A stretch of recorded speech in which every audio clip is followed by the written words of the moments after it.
about to embark on the next Pioneer Knowledge Services Because You Need to Know, a digital resource for you to listen to folks share their experience and knowledge around the field of knowledge management and nonprofit work.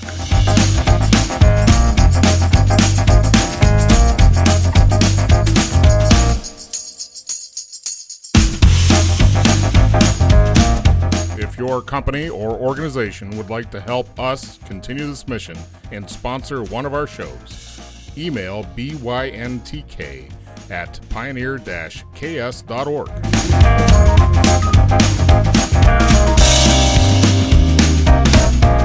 Hi, ich bin Liesa, gebürtige Großburgwedlerin, kleines Dörfchen neben Hannover in Deutschland.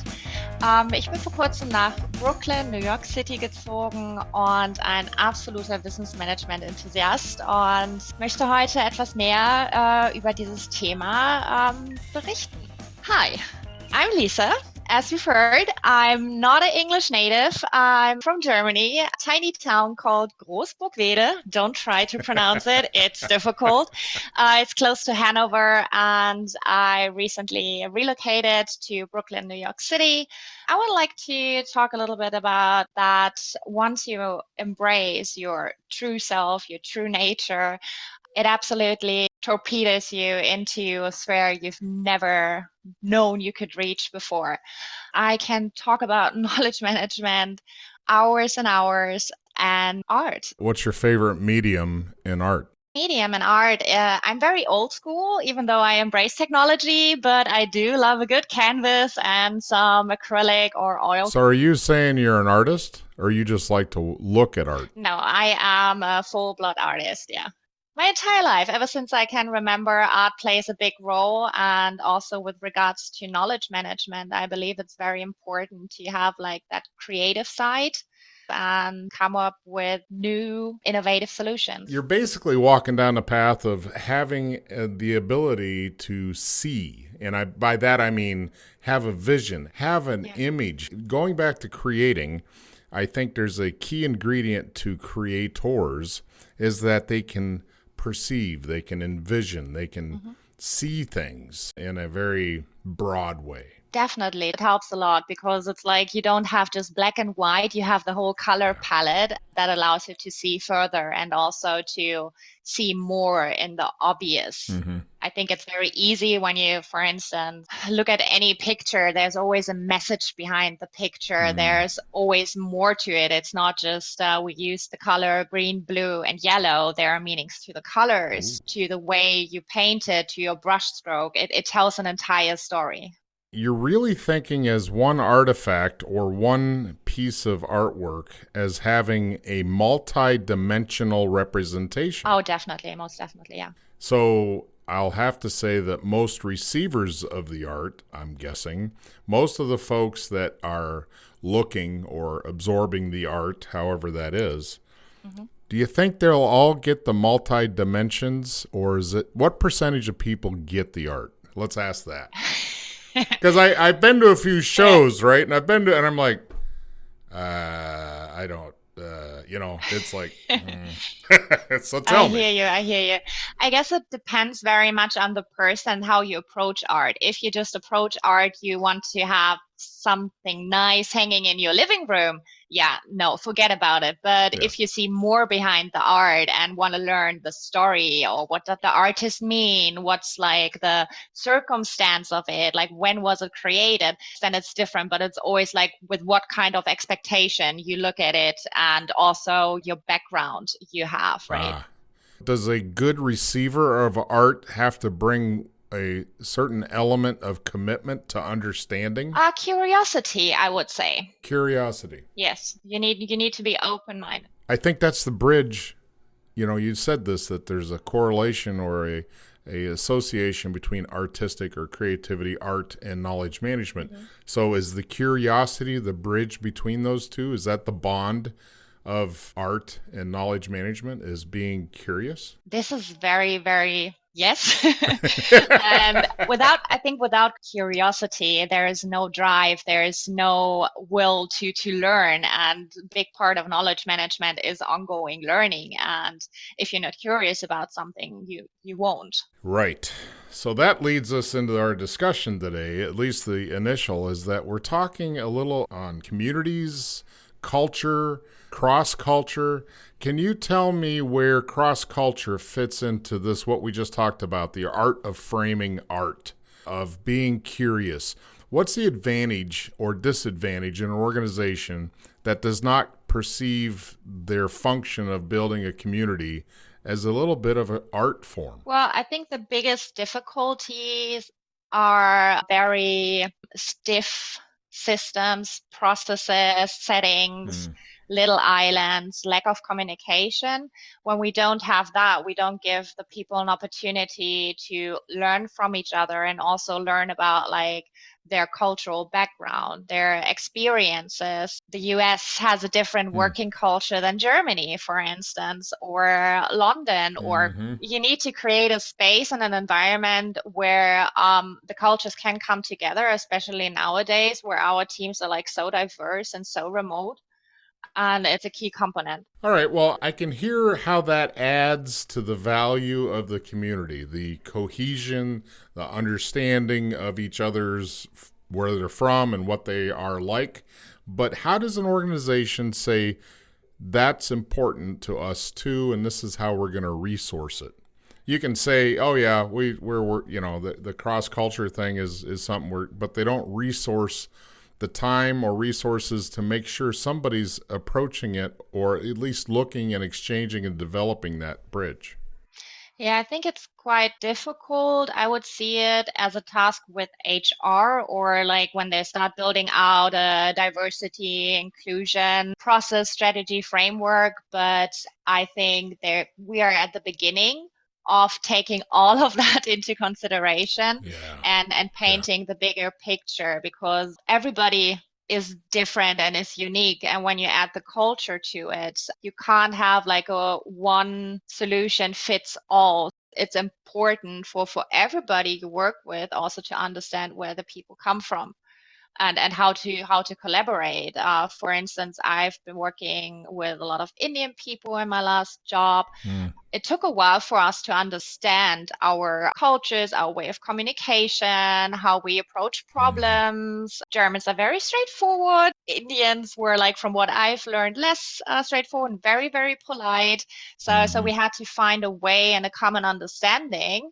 Well, I'm generalizing here, but obviously it depends always on the Yeah. person. But Yeah. the point that I'm trying to make here is you need to give room to understand or even give room to present their culture to everybody in the company. Have like some standard meetings. Today we're learning about India, working in India. Today we're learning Right. about this. Yeah. Well, it ends up being a little bit like show and tell from grade school, right? You have to have some space to talk about who you are. Exactly. So I want to pull up the definition of cross cultural from Cambridge Dictionary.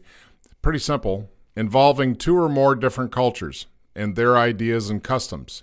So what's not there is that there's nothing about values. Let's think of those pieces that represent a culture and consider that an organization would be best served if they gave space for building that ability to recognize, I wouldn't say go as far as appreciate, but recognize and be aware of other people's cultures and how it all works. It would be vital, actually, and it would definitely enhance collaboration, communication, and efficiency ultimately, because everybody obviously wants to feel valued and heard, and your culture is like a very, very big part of it. And if it's overlooked, it's kind of you're ignoring parts of that person. Can you give me an example of where you've seen this impact others by not addressing anything with culture? Do you have an example of? Well, I have experienced it traveling around, living in different countries. I lived in the Netherlands and Spain, London, and now New York.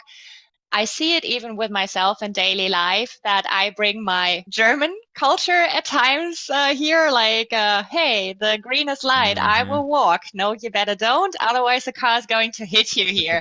So, I mean, that's basically a metaphor for bringing a culture in and understanding it, valuing it, and finding like a Yeah. common ground and learning from both sides. Yeah. Common ground. Yeah, exactly. Yeah, I like that because the common ground Yeah. is really, I think, the end state, right? That's where we want to get to. At least that we're not defending our differences. We're just finding Hmm. the common ground so we can get stuff done Yeah. in a better way, right? What I want to hear is if I'm a small business person, a small nonprofit, mid-size, Yeah. whatever, that has yet to figure out what the steps are to really looking at cross-cultural. Hmm. What would be your best advice to a nonprofit that says, oh, you want this resource, you want this book? Is there anything that you can bring that would add value to somebody listening? I would say the most important thing in approaching anything, and also with regards to cross-cultural collaboration and communication, is to involve the people and ask questions, because that's the best way of Mm. learning what is needed and brainstorm in a team and involve people and not follow a top-down approach, be on the same level with everybody and find common solutions. Okay. Because once somebody is involved in, like, is it either getting training material or presenting your culture, it Mm-hmm. could be anything. But when they're like part of the team and of a collective decision making with regards to that, we are already like a step further. Mm-hmm. And starting while doing our due diligence, our research, already the process. So it sounds like the easy first step, if you're an organization of 20 to 50 or Mhm. 100, maybe do a complete distribution email out to the whole list and say, look, we're thinking about cross-cultural, or, maybe provide a definition in email.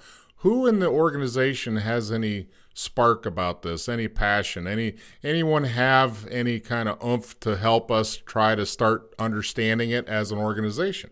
Very organic. It's just like, hey, we're all trying to figure this out. We're not telling you what to do. We're just trying to discover and learn. Exactly. And I think that's overlooked most times. And that leads to Mm, frustration because somebody somewhere who might not understand the full picture implements XYZ, and the employees basically aren't happy with it. And that's not helpful. And I believe collective wisdom, knowledge, or ideas so much worth in creating an ecosystem where everybody feels heard, valued, and good ultimately, right?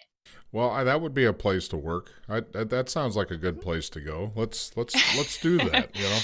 The sad thing is, I don't think most organizations have that. True, true. I'm seeing it actually with the nonprofit I'm working right now. It's amazing. We're growing quite fast, valuing like any input from anywhere. We created a space, we called it think tank, where everybody can just like also drop ideas randomly, like, hey, how about that? How Mm-hmm. about that? And start a discussion Mm-hmm. about it.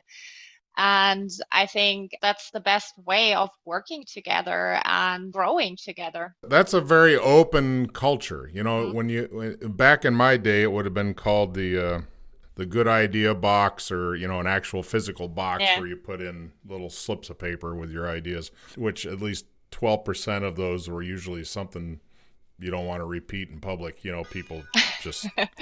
voicing frustrations of some sort. Mhm. But what you're saying is that if you can give a community the ability to communicate freely and share ideas, Yeah. then you're already a step ahead. Most definitely, yes. So what's stopping organizations from doing that? I think multiple things. First of all, most organizations, traditional ones especially, are very much set in their procedures, Yeah. structures. Knowledge hoarding Mm-hmm. is also a big part. Yeah, let me even go back a step to our educational system. We learn not to make mistakes. Mm. We learn that we have to always reach a certain grade, points, and mistakes are bad. And I think this kind of mindset also translates to people sometimes being afraid to communicating openly, pitching ideas. Well, we have the saying there are no stupid questions. There are also no stupid ideas, I like to believe. But to get that out of what we've learned or to unlearn that and be open about any transparent and communicate it is very hard. And then we're kind of like touching the change process. How do we implement that? How do we motivate people?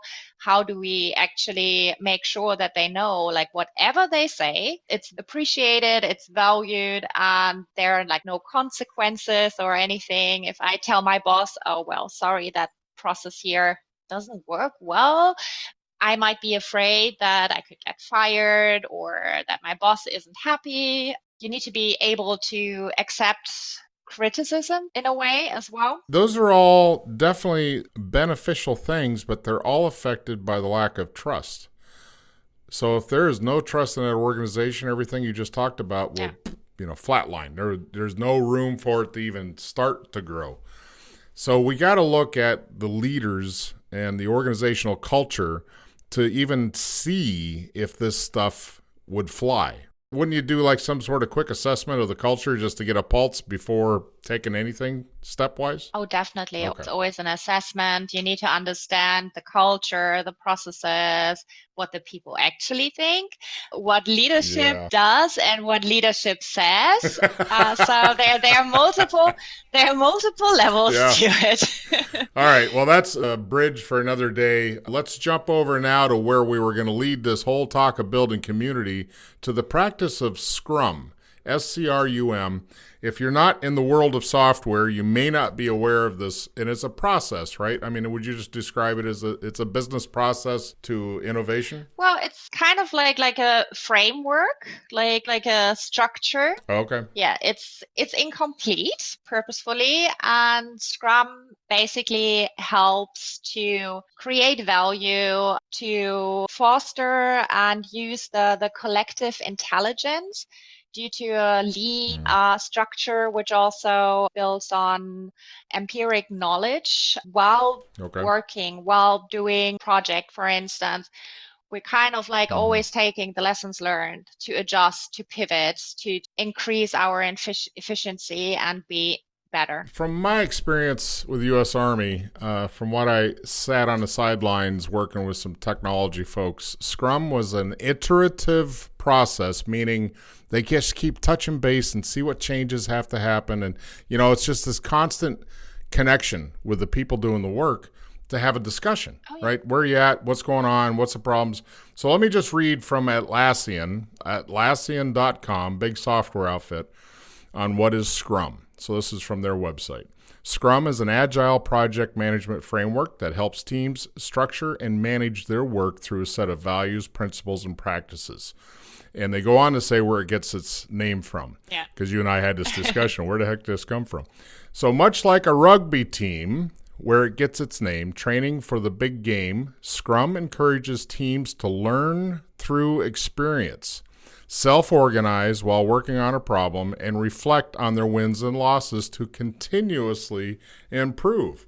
So it sounds like Scrum could just be an operational force across an enterprise if they actually adopted it. In order to learn, and that's what they call out here, continuous learning, continuing improvement, takes resources. You have to create space and provide the resources in order for your people to have an opportunity to learn. Definitely. Okay. So what's the biggest problem have you seen with Scrum? Have you worked with a team directly with Scrum in play? 100% Scrum. It was like half Scrum. Yeah. Sadly, that's what you see most of the times. When you really want to do Scrum, you have to comply with the values, with the pillars of Scrum, and you can add to that. But if you take parts of it away, then it's not Scrum anymore. So it was kind of like a hybrid wannabe Scrum, let's call it like that. Okay. Yeah. Just so everybody can get it here. So Scrum.org is the source for all this Scrum stuff, and there is a guide there. So from what I understand, you can go light or you can go heavy as far as the construct and obeying all the rules and the procedures. But you're saying that you could go a little skimpy and go light and at least get some goodness out of this. Yeah, but you won't get the full value of Scrum. I would say if you want the full value of this agile framework, you have to be committed to the values. You have to adopt the pillars of Scrum and really follow that process. Whatever you add to it, like is it knowledge management, is it design thinking, that's even like an enhancement. But if you just pick parts of it, you won't get the full. Do you see it as strictly a software development practice, or is this for anybody? This is for anybody. Okay. Scrum is basically a skeleton where you can build around. And it doesn't necessarily have to be used for software development. It's wildly used in that area, but you can use it basically in any discipline. You can Scrum your life. When you plan your moving, for instance, you can use... Right. Well, here again, it's that project management framework. It's for a project. It's not just an operational component forever. We just do this. It is really designed to be a start, middle, and finish concept. Yeah. From the scrum.org, this is what the founder of it says. First introduced to the world 1995 as a better way of team collaboration for solving complex problems. The Scrum framework is fairly simple, being made up of a Scrum team, product owner, Scrum master, developers, and they all have accountabilities. They work to identify the who, define what the roles are for the who, and then say, you're responsible for X and make sure it gets done. So you're really parsing out who's doing what and who's responsible for what. Yeah. And a big focus also on self-management, which I believe also that the self-management accountability helps foster teamwork as well and getting your tasks done more efficient. Well, let's slide on over now to the thing that makes anything work when you're dealing with humans, and that's language. Language and comprehension and understanding, and your favorite term and mine is cognitive linguistics. Drop that. Big one. Drop that at their Drop that at your next family reunion or your Oh, so what are you working on now? I'm working on cognitive linguistics. Yeah. Tell us what that's all about. It's basically an interdisciplinary field. It kind of like explores and looks at the relationships of human language, how our mind works in combination with it, how our embodied experience fuel into that. It's kind of like how we understand languages, the structure and the cognitive processes around it. Well, we do have like distinctive language models when it comes to that and structures, how everything interconnects. Okay. It all basically comes back to our cognitive perception and memory. It's all on the receiver, right? So if you have no cognition, you're not going to get it. The definition, I want to pull this out because this is just interesting. So Merriam-Webster, the definition of cognitive science, so that would be the bigger picture, interdisciplinary science that draws on many fields in developing theories about human perception, thinking, and learning. So those are the three main legs: perceiving, thinking, and learning. So it's all cognition. It's all in the brain. It's you understanding the world. And the linguistics piece is just the straight up the language piece. So basically you could boil it down and say it is the understanding of language so you can learn. Which is a vital part in knowledge management, right? Well, it seems to be a vital part of just being a human, doesn't it? Also, as well, yeah. That really is an overstatement, I know, but I mean, we start learning language as a baby, and we just keep building from there. It never stops. So the cognitive part of it, I get. So how do you build a better cross-cultural organization and or team considering the language barriers that are naturally going to happen? How do you build cognition in a team? That's a very good question. I believe one part, circling again back to art, Ah, work with more visual aid. Sometimes, especially when it comes to languages, it gets very difficult to translate. Believe me, I know some things you just simply can't translate, or somebody will perceive them very, very differently. differently, yeah. Exactly. And I think we can overcome that if we have visual aid or even storytelling with stories that are commonly known Hmm. to help transmit a message. If it's just like purely you have your text, your guideline, whatever, and you translate it, take it from one to Yeah, another yeah. language,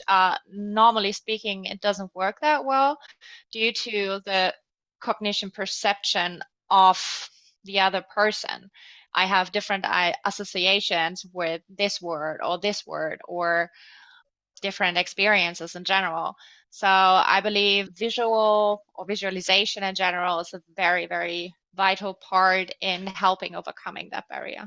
Well, you bring up an interesting point that I think is easily forgotten in the business of doing business is that, and this is my correlation to this, is in the world of instructional design. Mhm. They build and transfer knowledge products to the student, in this case, in a multimedia or a multimodal function or way, Mhm.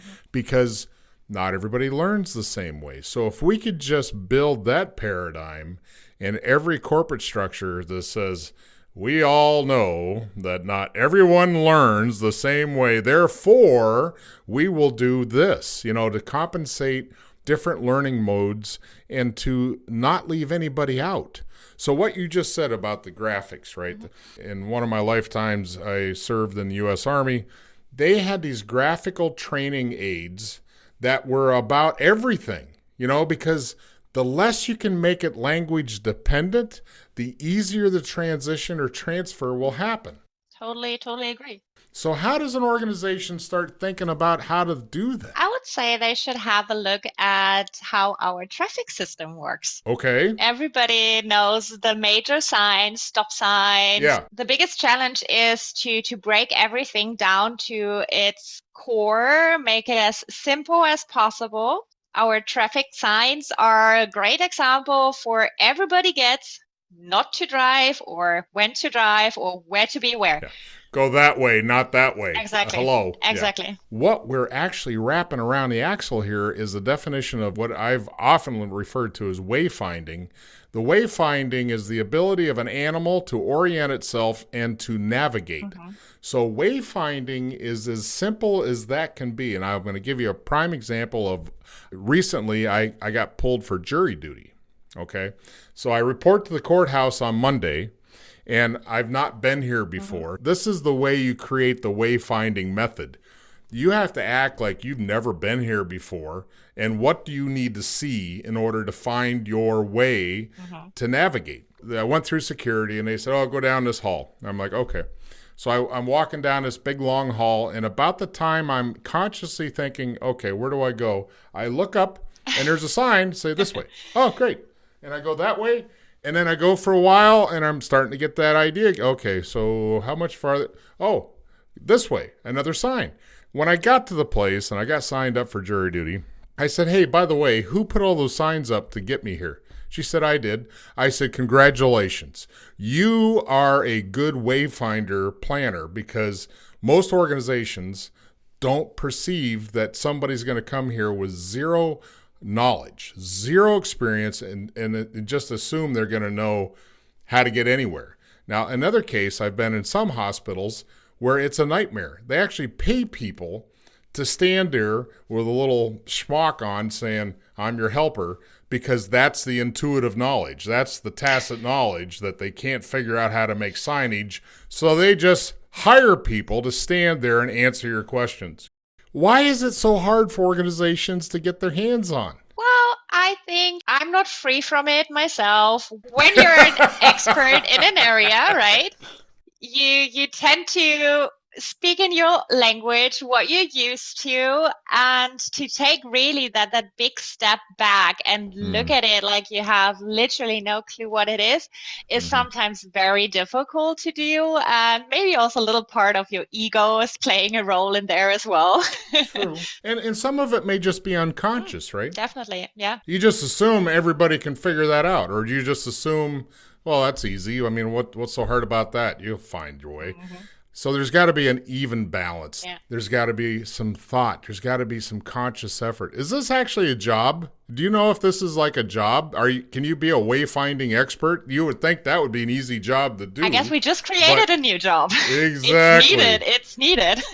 All right. I am going to Job Finder, and I just put in Wayfinder, and nothing. Nothing. Oh, what? Oh, wait a minute. That's just Arizona. What the heck? I want U.S.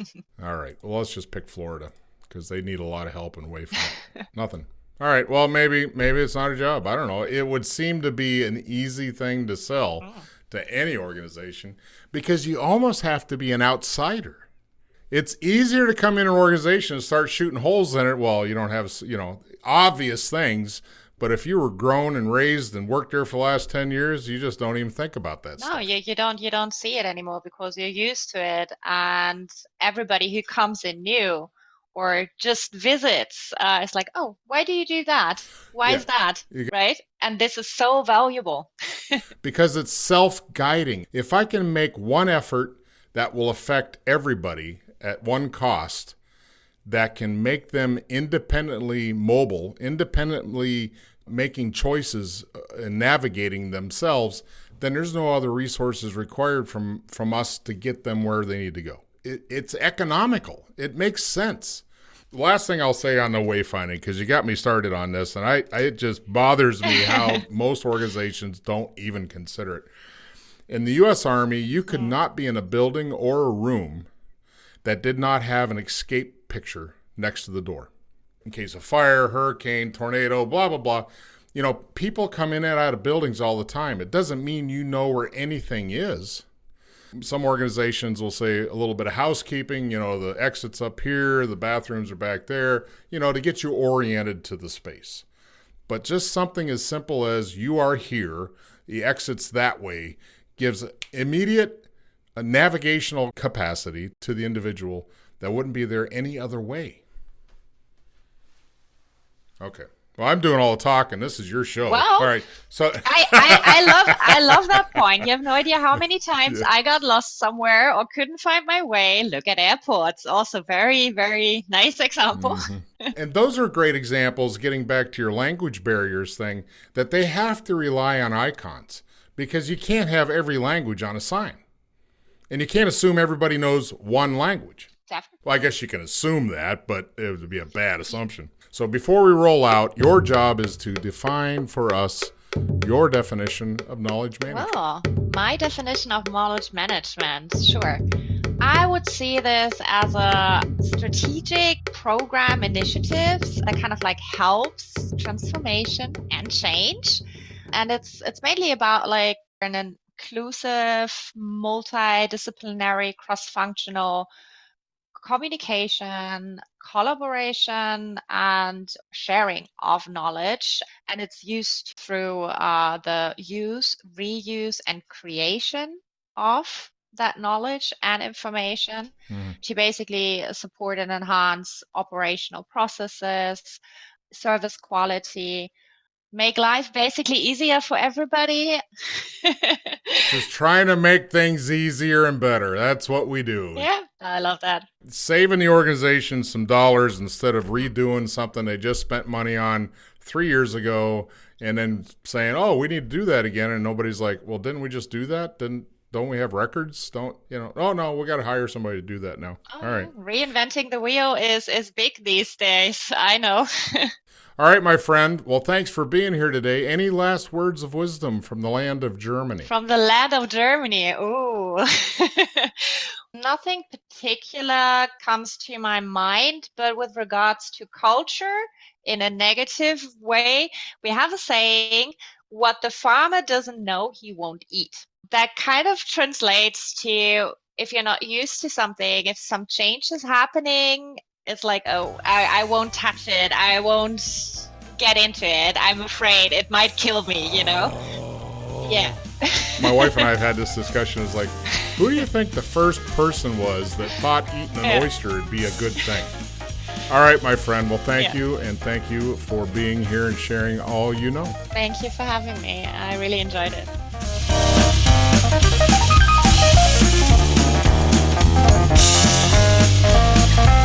Thank you for listening to Because You Need to Know, the Reference Podcast in Knowledge Management.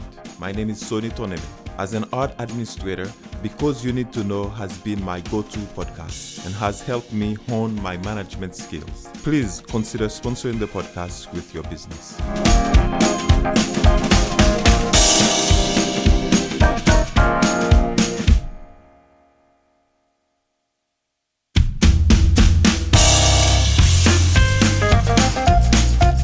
Just finished our latest Because You Need to Know, a public service of Pioneer Knowledge Services.